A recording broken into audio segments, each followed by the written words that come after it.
So this is Rio, Wick. and James, the hobo traveler. Today's topic, we're actually going to talk about Dominican real estate. So Dominican real estate, this could take multiple videos, but we're going to give an overview. One is renting, and two is actually buying property. So if you're renting, a lot of times it's good to go to a reputable person. A lot of people are going to try to make their commission, and they're going to jack the price up $200 a month to $300 a month because you're an American. So go to a lot of sites like Corotos, which is a Dominican website where you can find out how much stuff really costs. And you can find everything on Corotos.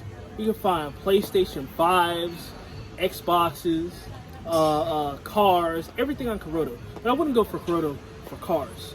In real estate, yeah. Do you meet up with the people? You have to meet up with them? It's like Yeah. Craigslist? Yeah, it's like a Craigslist. You can post anything on there. Okay. You can find stuff, and you can find stuff in like your geographical location. So it uses GPS to find people that are close to you.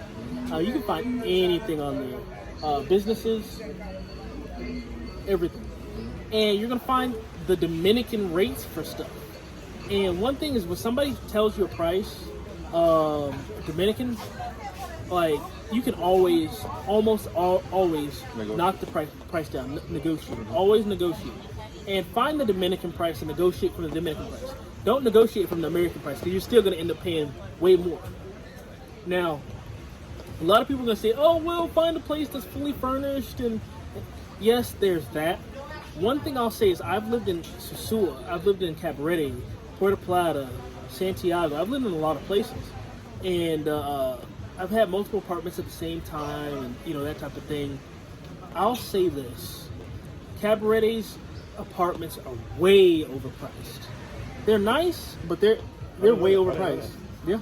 I thought it was cheaper in Cabaret. I mean, I remember I was paying like $800, and I was having issues with gas, electricity, everything. Then I moved to Sosua, and I was paying like $350 a month for an apartment that was bigger. No issues with electricity, no issues with internet, no issues with anything else. And it's because I got the Dominican price versus the American price. And people are going to try to convince you and play hardball, but they need money. They need your they really need your American dollars. So you can haggle, and you have to be firm. You have to be machismo. Like you really got to tell them no, this is how much I'm going to pay. Like not, oh, you're going to tell me this price. Like this is how much I'm going to pay for something. You really have to tell these people and hammer it no, I'm not paying your price. Okay, F you, I'm gone, I'm going somewhere else. You always have to have multiple options. On that same topic, I feel like in my personal experience, where I'll tell them, okay, I'm not going for that price because they know I'm an American, they're okay with saying, okay, leave. But a Dominican comes and they're willing to pay less than what I offered, and they're okay with it. They'll accept that. Yeah, so that's another thing that always happens. They won't come down on you, but they'll come down on a Dominican. The reason why is because you're an American, they assume that you have it, and their pride is telling them, I'm going to get that gringo. Okay. I'm going to get them. If not, leave. They will literally turn down money just because they assume that you're going to pay more. They're going to make you pay more because you're a gringo and you deserve to pay more because you have all this magical money that you didn't work for in the United States of America. Inherited. Just a few days ago, I went to go buy a fan right after Chadamico's in, I guess, the Suabajo area. And the lady told me 4,000 pesos. And the motor concho I was with looked at her like, seriously? We drove 2 minutes down a little further. I got a fan for 1,500 pesos. 1,500. 25 bucks. Yeah, so... she wanted me to pay $70, $60. For a fan. And the funny thing is, in a lot of tourist areas, the quality is bad. It's really bad Chinese quality. You'll see a lot of Chinese stores in these areas. If you want good quality stuff, go to Santiago and then bring it back, or Santo Domingo and bring it back. You have a Price Mart, which is like a Costco's or a Price Club or Sam's Club. You'll find a whole bunch of stuff. I mean, American stuff in a Price Mart. A lot of American cereal in bulk. You'll find so much stuff. But, back to kind of the real estate thing. So, finding apartments, use a place like Corotos, or have a Dominican look for you, but not one of these Dominican guys, Hustler. Hustler, because he's going to try to get his cut. He's always going to try to get his cut. But if you're dating somebody, have them look for you because they're because they're incentivized to look for a cheaper rate for you. Because if you're dating them, the less money that you're spending on that apartment, they assume the more money you're actually going to spend on them. Yeah. So definitely, get your girl or something to do it. Now, if you're getting the apartment for a girl, or if you're a lady and you're getting it for your boyfriend or whatever, don't have them find the apartment. You find the apartment for them, because a lot of times they'll tell you a lie. Hey, the apartment costs this much, and it really doesn't. So they're pocketing something off top. So of course they're pocketing something. Right. And that's common. Not everybody's like that. There's a lot of professional people here. There's a lot of professional Dominicans that are genuine, honest people. But if you're in a tourist area, the culture is a little bit different, because a lot of the money is made from the gringos, the tourists, and they're going to say, hey, I'm going to milk this person until there's nothing else to milk them. Because like I said, they think for today and not for tomorrow. Not everybody's like that, but a lot of people do think that way. And it takes time and experience to find a genuine person that'll help you, like a real estate agent, a girlfriend, or a confidant, or whatever. Now, when it comes to buying stuff, be very careful when you're buying stuff, because a lot of people buy stuff and they don't even own it. Always buy something with a title. Buy it with a title, and also have a bank check the title. Because here's why: a lot of people don't listen to me, because they buy a place and then they find out, hey, 10 other people own this property, and now they all have to go to court, and the person does skip town. One of the best things to do is have a third-party organization like a bank or whatever check the title, check the documentations, check that the building's up to code, because you're not fooling the bank's lawyers. That person is not going to fool the bank's lawyers. The bank is going to make sure everything is dotted, and even better yet, get a mortgage. Even though you can't get financing for a car because you're a foreigner, until you actually have a residency here, you can't get financing for a car. You can, some banks and some cooperatives will allow for you to get financing for an apartment or a house. How much would you qualify? How much would you have to put down typically? Sometimes 20%. Okay. 20%. Some will negotiate with you. You can pay less, but the average is 10 to 20%. Mm-hmm. I would say that the banks that are specifically for lending, like the una asociación, they're more geared towards that. Because I've dealt with a bank that was not willing to lend me anything, but then another bank, which was like an asociación, like a credit union, they were like, yeah, cool. Here, how much you need? We're gonna go out there, appraise the property, and this is how much that we can give you. And I've helped a lot of people do this. What were the requirements? The requirements? Oh yeah, so you are gonna have to have some money, mm-hmm. and they are gonna do a full background check. They're gonna do a background check. They're gonna check your finances, and they're gonna check your taxes. They will. So none of that BS, because they really don't play about that. They check your taxes. So coming up with false bank statements, if you think you're slick, these people do not play about their money. So there's no outsmarting them. So don't try that. I've seen a few dummies try to do that. You're not outsmarting these people when it comes to money. So always go through a real estate agent that's in the Dominican area. Again, I've seen places like in Sosúa, American real estate agency or foreign real estate agency lists a place for $115, mm-hmm. 3 bedrooms, 2 bathrooms, and it's beautiful. Mm-hmm. Now,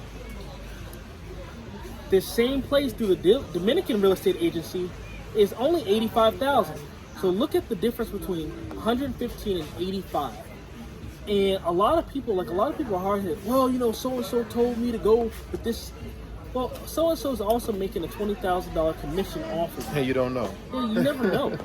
So do your research. Look at Dominican postings. Dominicans are not going for the BS. Americans will. Europeans will, but Dominicans, they know how much something should cost. So always go where the Dominicans go to buy something. You have a lot of guys that fall into the, this person speaks English, so I should trust them. Don't trust somebody just because they speak English. No. Oh, sí, no problema. Okay. All right. Tu loco. Estamos haciendo un video. Sí, no. Okay. But Yeah, like you have people. Go where the Dominicans go. Yeah, go where the Dominicans go. Just because someone speaks English. Yeah, just because somebody speaks English, like that's part of their facade to try to get you to pay more. Hey, trust me, I'm an American or English-speaking real estate agent. We can communicate perfectly fine. But you get that markup, that 20% markup, and sometimes that's enough money to go buy a second place, like a second small apartment or a home. Like you could buy a place for $30,000-$40,000. You know, there's a lot of places in Santiago and San Domingo. You can buy a place for $40,000. Heard that. 3 bedrooms. I actually know a few real estate agencies that do that. You can buy a place for $40,000-$50,000. 3 bedrooms. Is it going to be safe in a safe area? Yeah, of course it's going to be safe. You know, because we'll talk about that in another video. But the average Dominican makes between 10 to 15,000 pesos a month, which is $200 to $300 a month. So you should understand if you're overpaying for something, because most people don't make that much money here. Now that doesn't mean come and take advantage of the people. Don't do that. But you gotta understand that certain things are out of people's price range. So you gotta think, if this place is $100,000, but the average Dominican only makes $300 a month, and a high-class Dominican makes only $1,000 a month. Then who's paying for this place? Yeah, then who's really paying for this place? Usually foreigners or Dominicans that went to the States or another country, made some money and then came back. Okay. Yep. But I guess that's about it for real estate. But really be smart and shop around. Shop around. Do not be desperate. Be patient, willing to wait, and do some research. Check out a lot of different bank financing online. There's tons of banks that are willing to finance foreigners. The interest rates are kind of crazy, like 11%. But I mean that's a lot. What are your thoughts on actually building from scratch? Building a spot, man, that's tough. Here's the thing. That's another thing. A lot of people will build a spot, and the person next to you will be like, "Hey, that building's going great. Blah blah blah. That things are great. Keep building.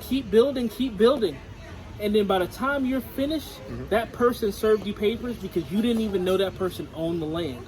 Oh. Yeah, that happens a lot. So you didn't even know that person owned the land.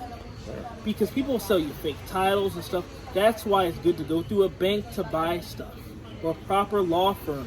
A big name law firm that handles the paperwork. That makes sure that they go to Santo Domingo, because every piece of land is registered in Santo Domingo. Even if it's in Puerto Plata or Santiago or wherever, it is registered in Santo Domingo. So your lawyer is going to go there or check something out or check their branch to make sure that property is actually for sale. Never start building without all the paperwork. Never, we'll take care of that later. Never take care of something later, because now there's a building on top of it, it's more valuable, and they can just take it from you, and you spend $100,000, $200,000, and now that person just walked away laughing at you, and you literally have no recourse in this country. Dominicans stick together. So that doesn't make them bad people, but if they stick together, as an expat, you should stick together. That's the one thing that I actually want to end on. Don't come down here fighting other people from your country. If you're an African American or a white American or European from Italy or whatever, like don't stick together. Like, stay on code. Like, seriously, stay on code. Don't leave that. Oh, I'm from New York. I'm from Brooklyn. I'm from Detroit. I'm from Chicago. Leave that shit where it is. Because down here you are a gringo, and they are not going to take your side. You are not on the team. You are not on the team. You are not on the team. You are not a part of them, and you never will be. No matter how good your Spanish is, you'll have people that are your friends, that are your associates, but you have to see, as a system overall, their country is set up for them to win. And that's supposed to be like that. I feel like sometimes we're the only group of people that don't do that. We don't stay on code. We fight for other people, but they don't fight for us.